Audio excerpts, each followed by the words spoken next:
الرحمن الرحیم۔ اس ویڈیو میں وہ لوگ جو کہ ملیالم لینگویج سیکھنے میں انٹرسٹڈ ہیں ان کے لیے کچھ میٹیریل ہے۔ اس میں ایسے الفاظ میں شامل کر رہا ہوں جو کہ اردو زبان میں اور ملیالم زبان میں کمبائنڈ ہیں، یعنی ایک ہی معنوں میں ایک ہی انداز میں استعمال ہوتے ہیں۔ پہلا لفظ ہے باقی۔ باقی یعنی ریمیننگ چیز، جیسے کتنے پیسے باقی ہیں، تو ایتر باقی ہیں۔ تو دوسرا لفظ ہے استاد۔ استاد جو ٹیچر کے لیے استعمال ہوتا ہے لفظ، تو ملیالم میں بھی استاد کو استاد ہی کہتے ہیں۔ تیسرا لفظ ہے حکیم۔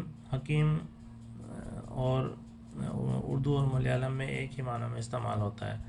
اسی طرح منصف یعنی انصاف کرنے والا، قبول، وکیل، نقل، رقم، نکاح، میدان، محبت، عالم، عالم یعنی دنیا،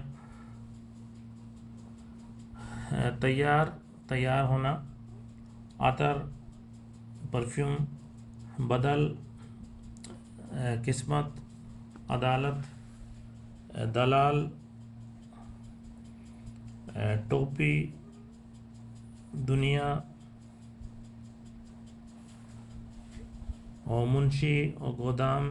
یہ تمام ایسے الفاظ ہیں جو کہ ملیالم میں اور اردو میں ایک ہی طرح سے استعمال ہوتے ہیں، ایک ہی معنوں میں۔ اس کے بعد کچھ الفاظ ایسے ہیں جو کہ ملیالم میں استعمال ہوتے ہیں لیکن تھوڑا سا وہ ویریبل اس میں ویری کر جاتے ہیں، تھوڑا سا اس میں مختلف ہو جاتے ہیں۔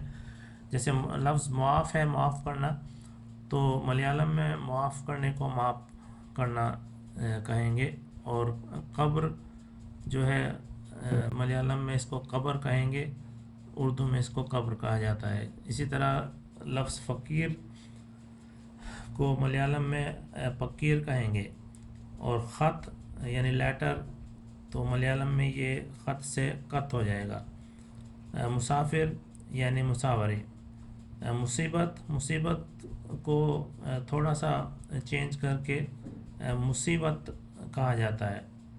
حلوہ، حلوہ، فقیر، فقیر۔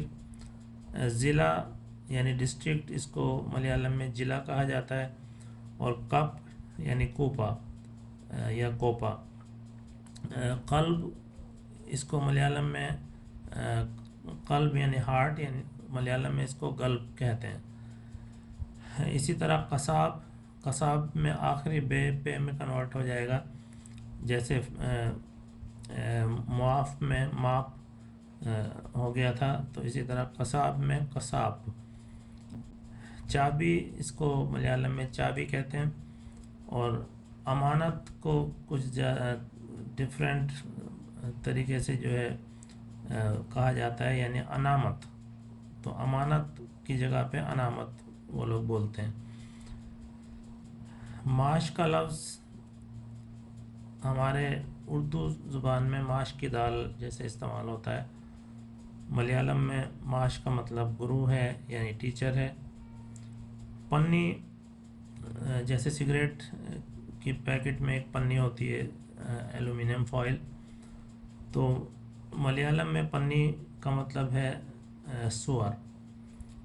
تو یہ ملیالم کے کچھ الفاظ، امید ہے کہ آپ کو پسند آئیں ہوں گے، اور you will enjoy I think.